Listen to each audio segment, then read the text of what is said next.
Hello everyone, welcome to सतत ज्ञान। देखिए 11 अक्टूबर में अब बहुत ज़्यादा दिन बचे नहीं हैं, यानी पीसीएस 2020 की जो प्री परीक्षा होने वाली है वो 11 अक्टूबर को है। बिना समय बर्बाद किए मैं आप सभी को कुछ पॉइंट्स बताऊंगा कि कैसे परीक्षा में ज़्यादा अंक लाए जा सकते हैं और कैसे एक्यूरेसी को मेंटेन की जा सकती है। सबसे पहले बात कर लें पेपर की, तो देखिए पेपर को हल करने का, सॉल्व करने का दो तरीका होता है। सामान्यतः जो यूपीएससी के अभ्यर्थी फॉलो करते हैं, अब ये सबको पता है कि यूपीएससी और यूपीपीएससी में बहुत ज़्यादा अंतर नहीं रहा है। यूपीएससी और यूपीपीएससी के अभ्यर्थी जो प्रयोग में लाते हैं तरीका, मैं आपको बताने जा रहा हूँ। पहला, आप लगभग सभी प्रश्न करके आओ। एक अभ्यर्थी वो होता है यूपीएससी का, वो सभी प्रश्न करके आता है, लगभग 1 2 4 क्वेश्चन छूट जाए दूसरी बात है। और दूसरा एक तरीका ये होता है कि आप उतने ही प्रश्न करो जितने आपको आ रहे हैं, यानी आप 100% श्योर हो कि हाँ इतने प्रश्न मुझे आ रहे हैं, मैं इतने ही करूँगा। तो ये दो तरीके यूज़ किए जाते हैं यूपीपीएससी और यूपीएससी में। जब पेपर में सिर्फ फैक्चुअल क्वेश्चन आते हैं, यानी कि आप देखेंगे परसेंटेज तो बहुत ज़्यादा प्रश्न फैक्चुअल हो और कॉन्सेप्चुअल प्रश्न कम आते हैं, तो ऐसे प्रश्न पत्र में आप जितने क्वेश्चन आ रहे हैं उतने करके आओ, ज़्यादा ठीक रहता है।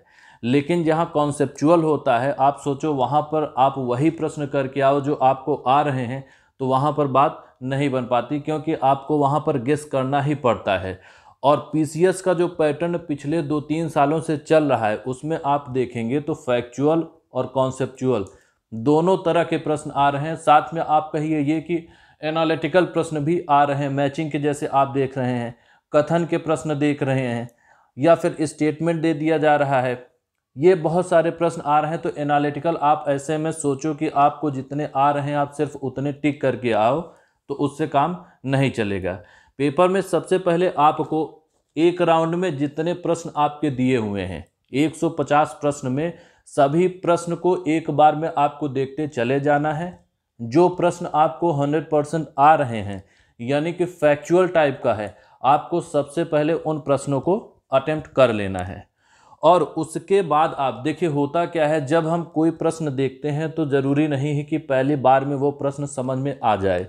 और कई बार ऐसा होता है कि 2 बार भी आप 3 बार देखते हो तो प्रश्न नहीं समझ में आता, लेकिन चौथी बार जब आप पेपर को देखते हो, उसी प्रश्न को देखते हो, तो स्ट्राइक कर जाता है कि हाँ ये विकल्प सही होगा। इसलिए सबसे पहले आपको जो प्रश्न आ रहा है उसको करते हुए चले जाना है और समय बर्बाद नहीं करना है। इस तरह से आप देखेंगे कि पहले राउंड में आपके लगभग 50 से 60 प्रश्न हो जाएंगे। ये ऐसे प्रश्न होंगे जिन पर आपको पूरा कॉन्फिडेंस होगा कि हाँ ये सभी प्रश्न सही हैं। दूसरा आप देखिए करना क्या है, दूसरा पॉइंट ये है कि जब आप दूसरे राउंड में प्रश्न करते हैं तो उस पर विशेष ध्यान ये देना है कि होता क्या है। पहली बार जब आप टिक कर देते हो, एक 4 ऑप्शन दिया है, 4 में मान लीजिए आप डी ऑप्शन टिक कर दिया आपने, उसके बाद फिर आपको याद आएगा नहीं डी नहीं, इसका ए ऑप्शन होगा, ये वाला विकल्प सही होगा। वहीं पर आप मात खा जाते हैं। होता क्या है, जो हम अभी तक पढ़े होते हैं, परीक्षा के पहले तक जितना हम पढ़े होते हैं, वो कहीं ना कहीं हमारे मस्तिष्क में स्टोर रहता है, यानी सबकॉन्शियस माइंड में वो रहता है। जब पहली दफ़ा क्वेश्चन सामने गुजरता है, 4 विकल्प दिखते हैं, तो हम उसको सही टिक कर देते हैं। लेकिन जब हम तार्किक रूप से सोचना शुरू करते हैं तो वो प्रश्न हम गलत कर देते हैं। तो आप ऐसे प्रश्न देखो, आप एक बार टिक कर दिया है अगर आपने, तो उसमें फिर चेंज आपको नहीं करना है। चेंज आप तभी करिए जब आप श्योर हो जाओ कि नहीं जो मैंने टिक किया है ये गलत है, दूसरा जो है वो सही है। अगर डाउट वाली सिचुएशन होती है कि नहीं डी ऑप्शन नहीं ए होगा, तो आप ऐसे प्रश्न में छेड़खानी ना करें। एक बार आपने जो टिक कर दिया है आप उसी को टिक किए रहें। आप जितने पेपर अभी तक आपने दिए होंगे उसमें आपने देखा होगा कि ऐसी गलतियां बहुत होती हैं। तीसरा देखिए, एक मेथड होता है एलिमिनेशन मेथड। जब प्रश्न कॉन्सेप्चुअल होता है, खासतौर से आप यूपीएससी का पेपर देखेंगे, जब कॉन्सेप्चुअल पेपर आता है तो ज़रूरी नहीं है कि जितने विकल्प दिए गए हैं सबका मतलब आपको पता हो। अब जैसे 3 या 4 स्टेटमेंट दे देगा, फिर आपसे पूछेगा कि बताओ पहला दूसरा सही है, पहला दूसरा तीसरा सही है, या फिर सभी सही हैं, या पहला दूसरा और चौथा सही है। तो इस टाइप के प्रश्न में आपको ये देखना होता है कि कौन सा ऑप्शन नहीं हो सकता है, यानी कि 4 जो स्टेटमेंट आपको दिए हैं उसमें से कौन सा नहीं होगा, और जो नहीं होगा वो आप 4 विकल्पों में देखिए कि किस किस विकल्प में ये आपका दिया हुआ है, आप उसको एलिमिनेट करिए। इस प्रकार से आप देखेंगे तो आपके पास ऑप्शन बहुत कम बचेंगे, 4 में से 2, या फिर ऐसा भी हो सकता है एक ही विकल्प बचे, जैसा कि यूपीएससी में होता है। उसके बाद आप ऐसे प्रश्नों को टिक कर पाएंगे।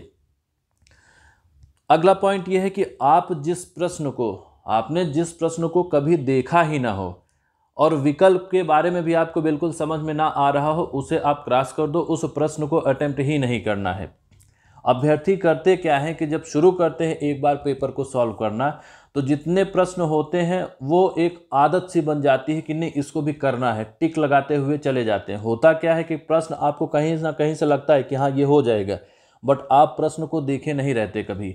तो ये गलती नहीं करना है। आप जो प्रश्न कभी आपने नहीं देखा, जिसका विकल्प आपको समझ में नहीं आ रहा है, यानी समझ से परे है, आप क्रॉस कर दो। लास्ट में जब आप पूरा पेपर सॉल्व कर लेते हैं तब आप देखो कि टोटल आपने कितना अटेम्प्ट किया है। अगर एक नंबर जितने क्वेश्चन करने चाहिए उतना आपने अटेम्प्ट कर लिया है, तब ऐसे प्रश्नों को छूने की कोई आवश्यकता है ही नहीं, क्योंकि प्रत्येक प्रश्न में आपको 10 से 15 ऐसे प्रश्न मिल ही जाएंगे। अगर आपने 130 के अप्रॉक्स कर लिया है तब फिर ऐसे प्रश्नों को छूने की ज़रूरत नहीं होती है। लेकिन हाँ, अगर आपका स्कोर काफ़ी कम रह रहा है तब आप फिर रिस्क ले सकते हैं।